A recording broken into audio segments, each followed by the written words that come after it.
It was indeed a close call. Almost all of us losing all of the points, as Anders said.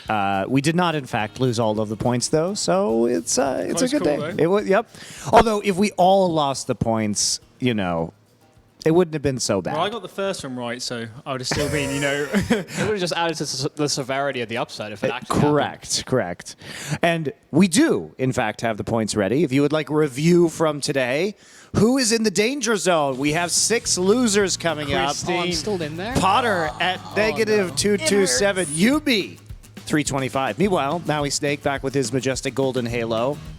I'm doing all right, up there at 1308. Look at you, Alan. See, we're doing quite well, Monty. I'm a bit off Maui. He went a bit harder on old VP. He was nervous at the end of that first game. We were nervous at the end of both of these games. Let's be real. Let's be real. This was much closer, especially in the Big versus Envy match, than I think anybody would have reasonably anticipated. I think I've aged a year during that game. My pinnacle points, they're on the line, Monty, but we've come in clutch. And we're still in second place. I really needed Envy to win this series, not only for my pinnacle points, but to mark November 30th, 2020 in the history books, because Godsent with their coach and Emmy just upset Astralis. If we had Legia, the coach of Envy... Legia's revenge? Yeah, that would have been insane. That would have been an insane storyline for Envy. It would have followed them throughout history, but... I mean, I feel like this storyline is still pretty damn good. It is impressive for still. Envy. Yeah. I think there's an argument to be made here that they lost to themselves more than they lost to Big, which sounds stupid, but also it's impressive that they came that close and that it was some of their own mistakes that were really holding them back. Oh yeah, certainly with all the anti-eco losses, I think we might be going through one in a moment. We can, if you want to. Go for it. If we can roll that fairly soon, that was a really bad round, and if they convert more of these, it could have even been a 2-0 actually if they converted some of these rounds. So yeah, sure. I don't know. I think after that big MIBR game in the group winners game, I think a lot of us felt that, okay, it's just a seeding match. Maybe they vetoed weird. I think after seeing this series, that might have just been their true form, actually, in that game versus MIBR, when it went super close all the way down to the wire and Vertigo. So, all right. Well, before we look at those clips, I have been told that we need to talk to Tabson first. I know it's a disappointment to you, Alan, that you have to talk to a player instead of looking at, hilarious anti-ecos. Tabson. Hello. Hey, guys. Congratulations. Thank you very much. I'm going to ask you the same question that I asked Toby, but he didn't understand what it meant. Are your butt cheeks clenched? If I understand it correctly, yes. It sounds like you understood it correctly. You understood it. So, Tabson of the clenched butt cheeks. Tell us about the end of that game, because it was quite thrilling. Oh, definitely. It felt so intense. And to be honest, Zerzon just carried us through the game. And we had a really great mentality overall. And it was a really tough game.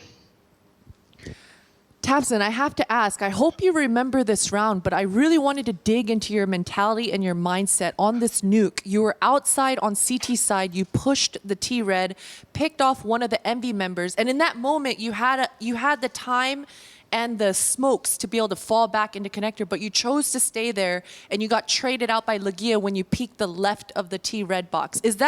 Can you walk me through your mindset? Was there a flashbang on the way? Was there teammates coming to help you? What made you hold your ground and go for a second duel instead of falling back? Usually in this kind of tactics, when one is on top of silos, well, there are many outside and also hit many people outside. And usually there's always one going close main, like behind Mini, and holding the left side of the T-Red smoke, also my smoke. And therefore I was just waiting and just trying to time the enemy. And I also got a flash, and I think Legia was anti-flash behind T-Red, and he was just anticipating the flash and then just strafed. So I think if we look at the Dust 2 game in this series and the one you had against MIBR in the group final, I think you guys really looked off. I've seen you guys in plenty of other Dust 2 games. Brilliant play on both sides, but in both of these series, both of these Dust 2 games, something looked a bit off to me, Tabton. I don't know if it was the individuals or the comms or, I don't know, team play related problems. So what were the issues in Dust 2 today and versus MIBR in that group final? I would say today was definitely, we got a little bit under pressure. We pressured ourselves. The game was going close and we didn't were calm enough to just end out the rounds. And therefore, they just played really well and they made the best out of it. Yeah, I wanted to just kind of pick up on the fact that there seemed to just be a ridiculous amount of clutches in this particular series as a whole. Is there anything that you thought Envy did well to get you to those points, or did you feel like that was maybe some underperformances from players where you typically get better production that kind of forced those issues? It just felt like so many close rounds came down to one individual, quite often Searson, just winning a clutch. I think a little bit of both, definitely.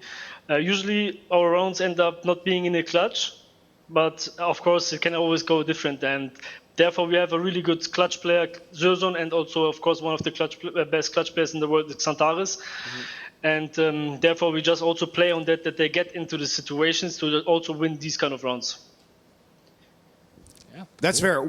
I'm curious, what were you expecting from Envy, and how did they outperform your expectations? Which players do you think really stepped up and made the game hard for you?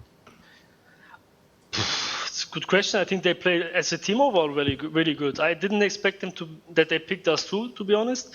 But other than that, I think they had really good team performance overall. It was really hard to play against them, and they had everything on the radar, and it could have gone either way.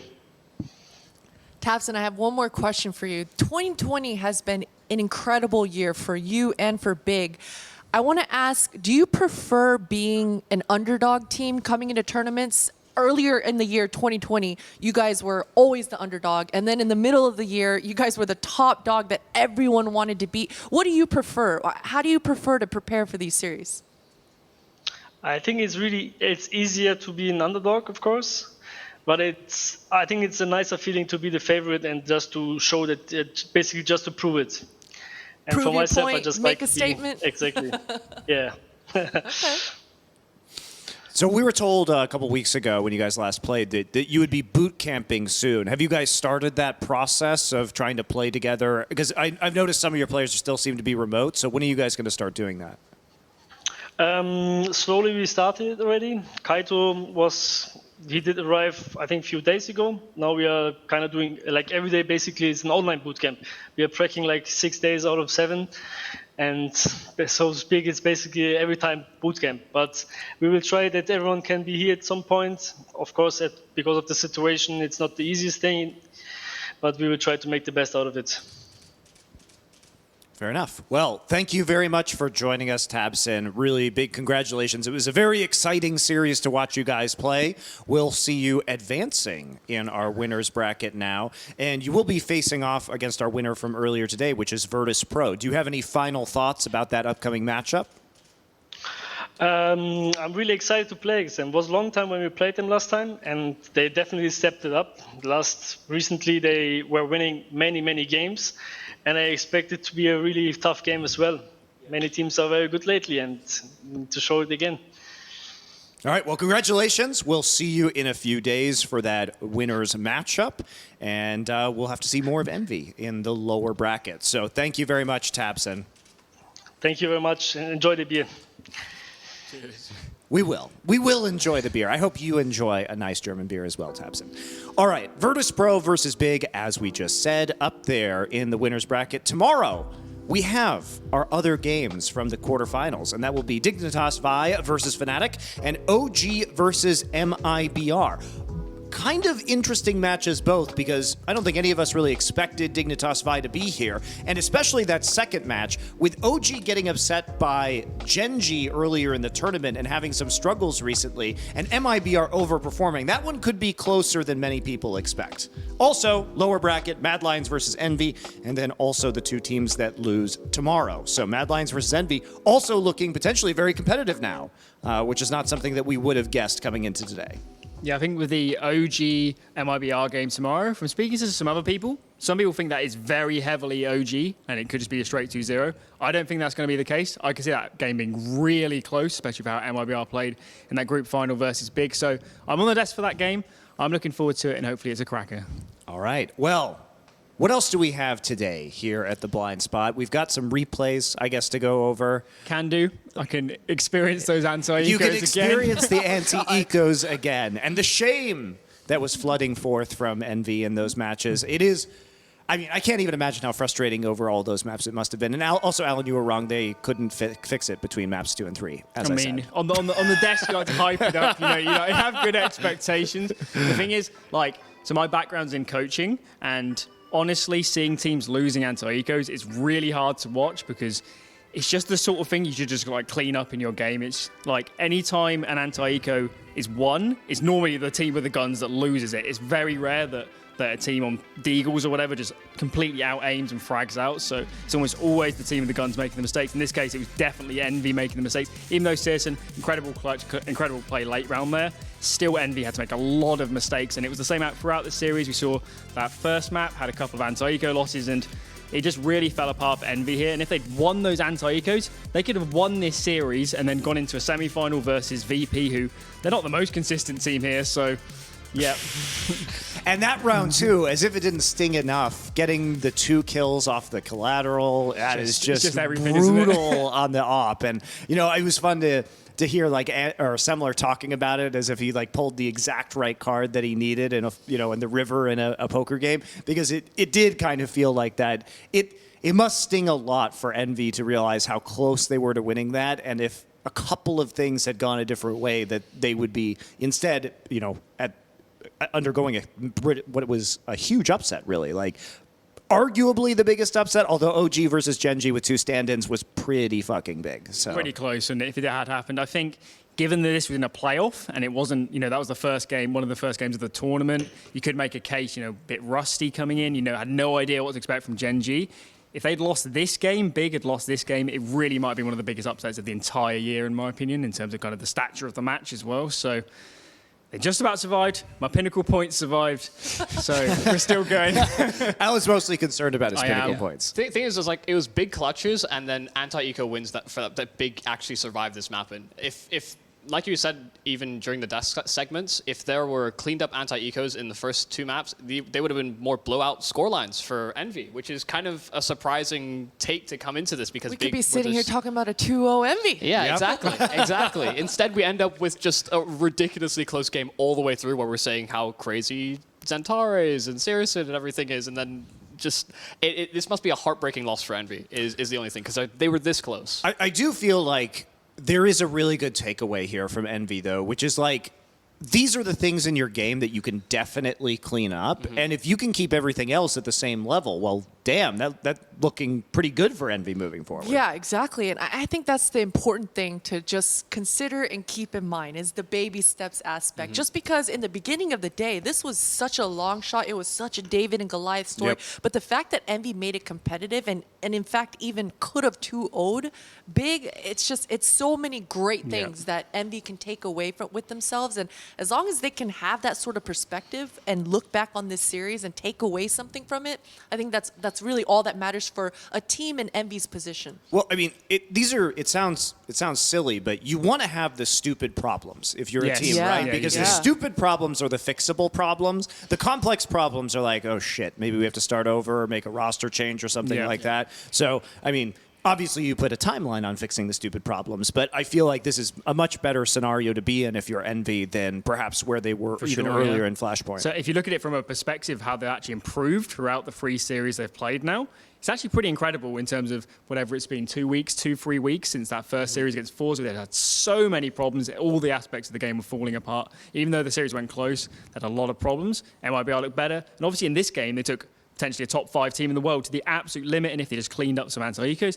they could have won it. So they might be a bit, tilted at the moment or hurt from losing that game with anti-ecos, but when they reflect in a week, they'll think that's really great. They took a team of that stature to such a close game. So if you're in the Envy camp, on the way up at the moment. Yeah, and they've got a couple days now to prep for Mad Lions as well, so certainly another chance of an upset there.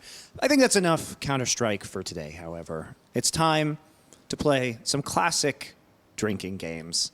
I wrote this segment, Would You Rather? So we're going to ask you. Would you rather turns into some weird, freaky shit all the time. All the time. Hit me, Monty. Hit me. Here we go.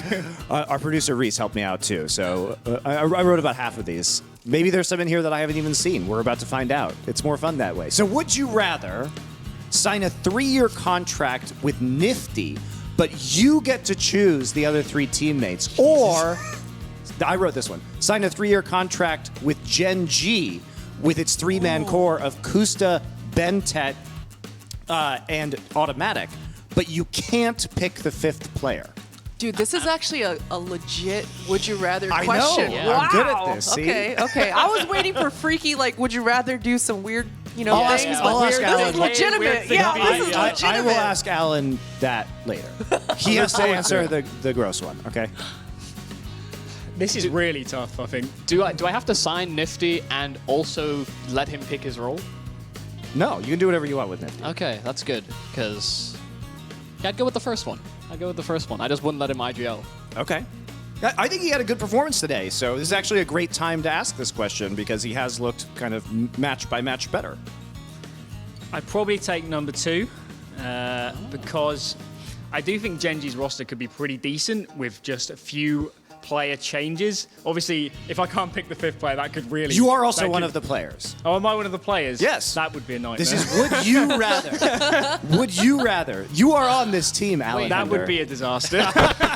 So maybe I'll have to go with number 1 Okay. and take Nifty and try and fix him.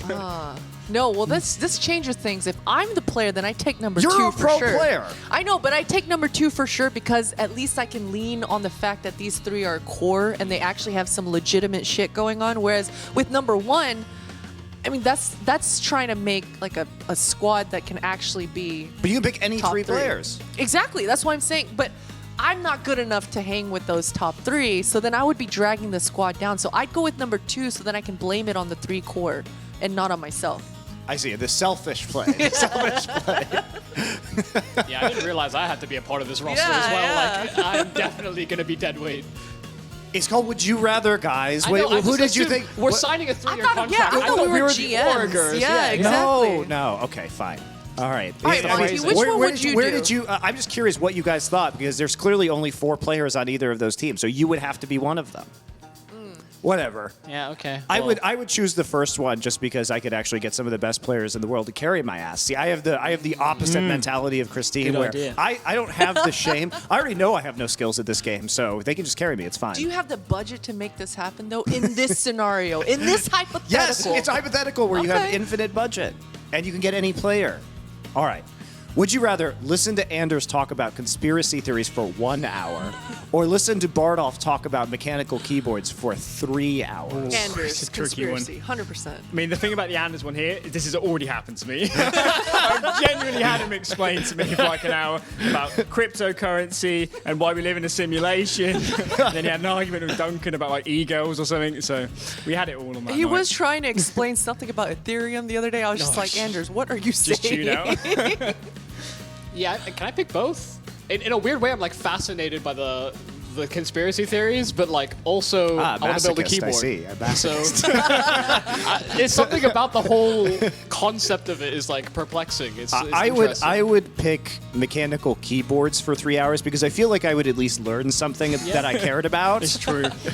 As You don't opposed want to learn about new conspiracies? I do not. Anyway, I do not. All right, what else? Would you rather have Astralis join Flashpoint or have Fnatic NG2 join Flashpoint?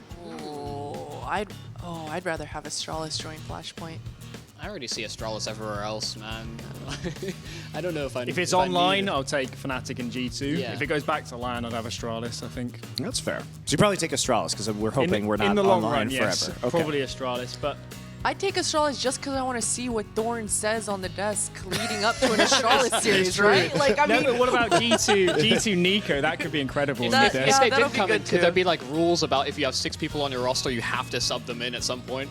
I feel See- bad for people just sitting on benches. See, I appreciate the skill of Astralis, but unless they're going to put Bubsky in, I need players who can talk some shit, and I feel like G2 and Fnatic definitely can talk more shit Yeah. and be more entertaining for me. So, Dupree gets pretty animated. all He right. gets pretty into it. But you're right. I feel like I'd rather have JW. That's all I'm saying. All right. Would you rather have CSGO be updated to the Source 2 engine or have an entirely new Counter-Strike game? I'll take Source 2 for that one. If anybody was around for the CSGO release, it was just a complete disaster. The first year was just a nightmare. You couldn't really spectate the game because it just like jolted all over the place. It actually had a thing where it would like lag before somebody got a kill on the auto director. I don't know if any of you guys remember this, but you could tell what was going to happen when you're watching the game. You could tell who was going to get the frags. It just ruined the whole experience. So I would stick with CSGO. Maybe I'm not update sure the those same engine a problems bit. would exist in a new game. That's a no pretty faith. that's a pretty They big had leap. leap. So much feedback coming into CS:GO, and then they had this like fog and weird hues, Yes. and like there was just it was awful. Like you couldn't see anything past like 50 feet. I'd probably go Source 2 as well. I have enough faith that they could unspaghetti code this game enough. I'd want a new Counter-Strike game, but I don't have a good reason for it. I just want a new Counter-Strike I game. feel like the hype would be bigger around a new Counter-Strike Yeah, I game. know, Yeah. but my skins, man. Well, Like, What if actually- they ported your skins? Look, guys, you could just.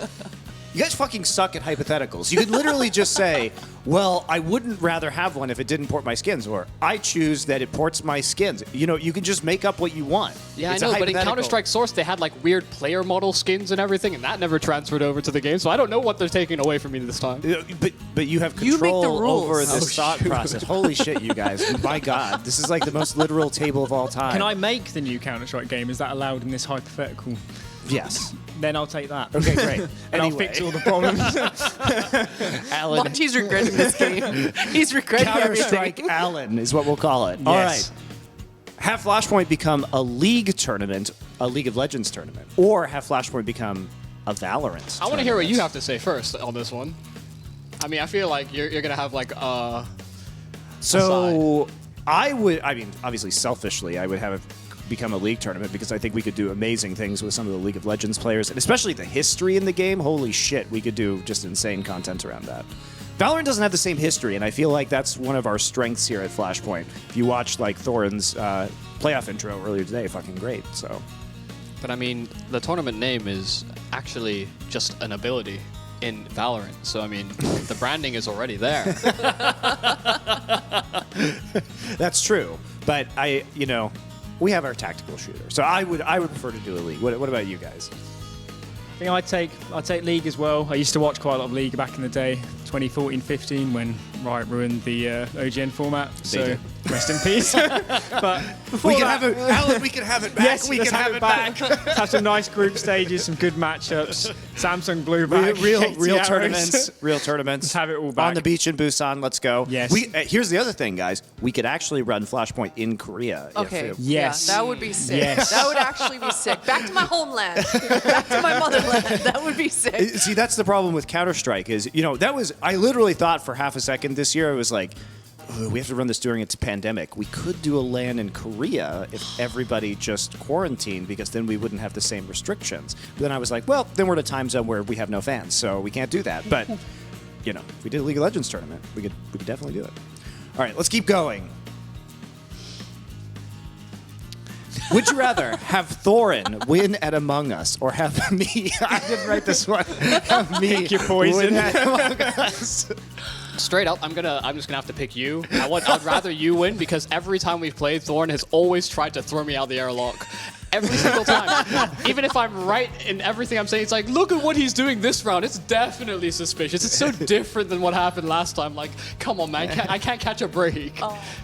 You have the same problem with Maui. Yeah, Apparently, I have you the just same like. problem with Maui. I'm gonna go with Monty as well because I think Thorn would be even more insufferable if he won an Among Us game. He has won some. He has a little bit. But we're actually playing Among Us after this blind spot segment. So we'll see. we have been playing, and we did film some of it, so you can look out for that on the Pinnacle Esports channel. You didn't answer the question, but I haven't played it yet, so that's true. I'm not sure I'm qualified, but yeah, I'd probably agree, Monty. Yes. Duncan would just be. Yes, I won insufferable. the one about winning. All right, let's go.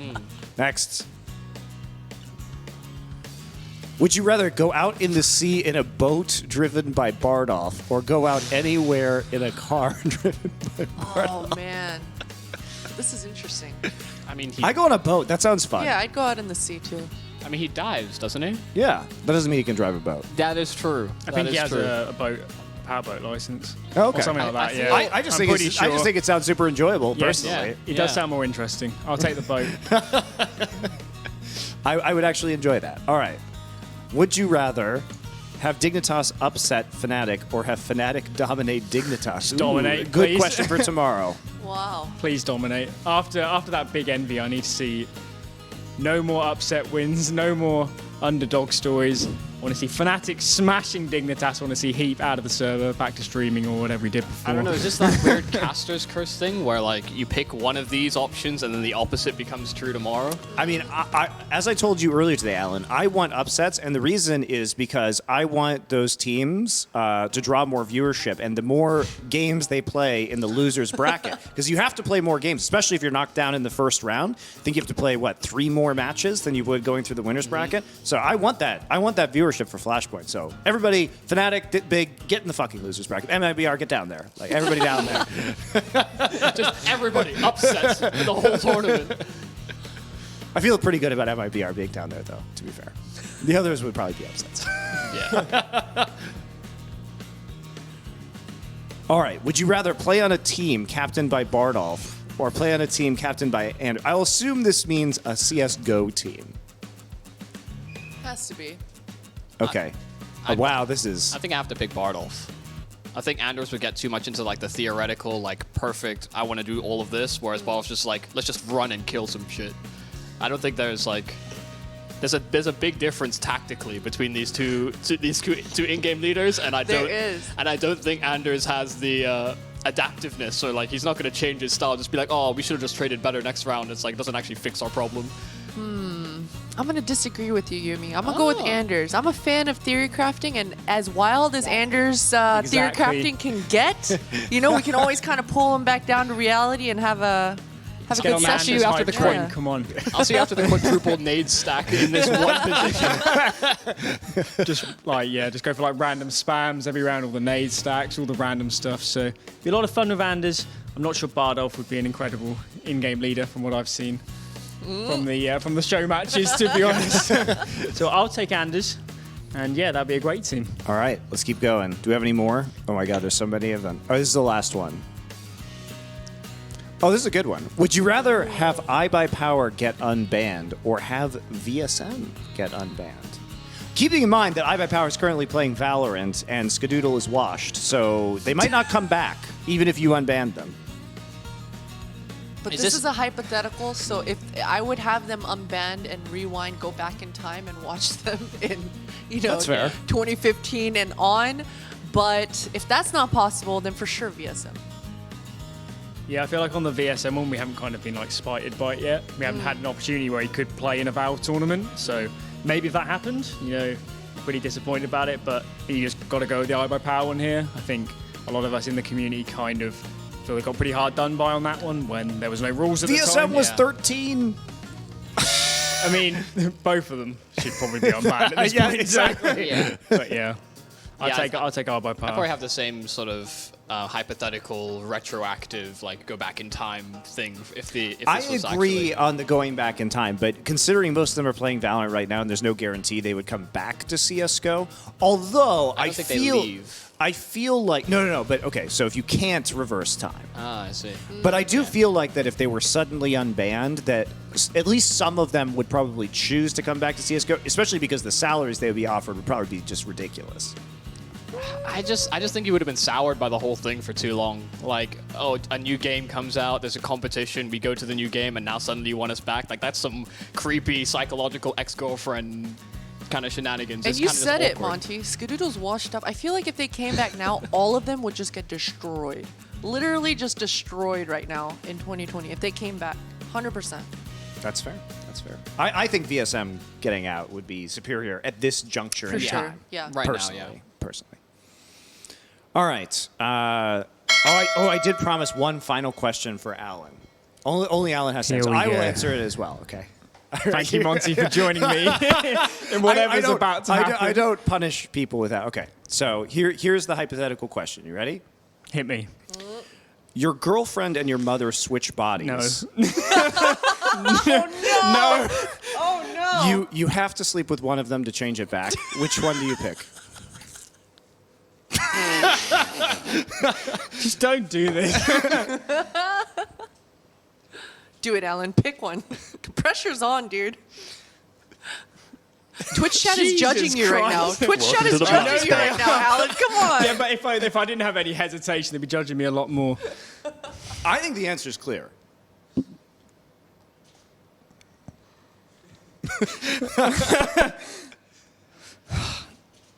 I'll take the girlfriend's body. Yeah. No, I will. I'm exactly the opposite because you close your eyes and then, you know, your girlfriend has the knowledge, right? True, yes. But if you turn do it the lights other off. way, yeah, you're... Maybe Monty is right. I think that's definitely He's the definitely right call. experienced with this sort of thing. So I will agree with Monty. So there you go. That is a truly horrible one. But you guys can think about that yourselves all night long. Ponder now. that in Twitch chat. Ponder please. that Twitch chat. It's a real head scratcher There is no for right you guys. answer. Yeah, there. That is yes. It is beautiful though. All right. Well, that'll do it for the blind spot. I think that's enough of that. So we'll be Fnatic versus Dignitas Vi up first tomorrow, and then OG versus MIBR in our last two winners bracket quarterfinals. So exciting games. We had shockingly close games today with some very entertaining Counter-Strike. So hopefully our teams are ready, prepared, willing, and able to play it tomorrow so we get some more excellent matches. And with that, that'll do it. So thank you very much. We'll see you later tomorrow. We're here all week, every single day through our finals on Sunday. So keep on coming back. We'll be here at the Blind Spot after every broadcast. Cheers.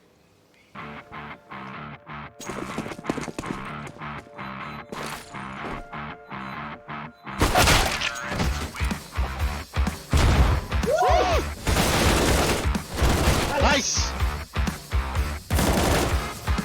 Pockets.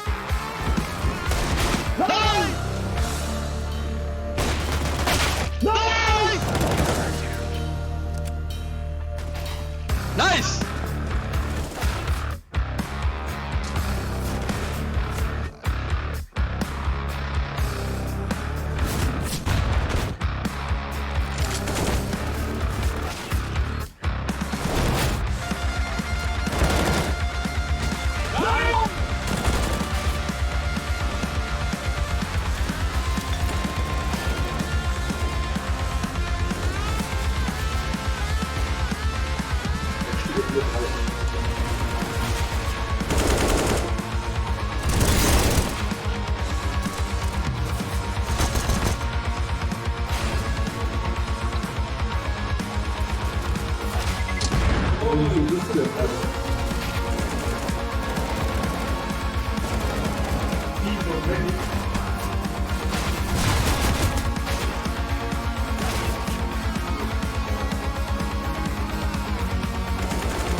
Kill for hire, soldier of fortune.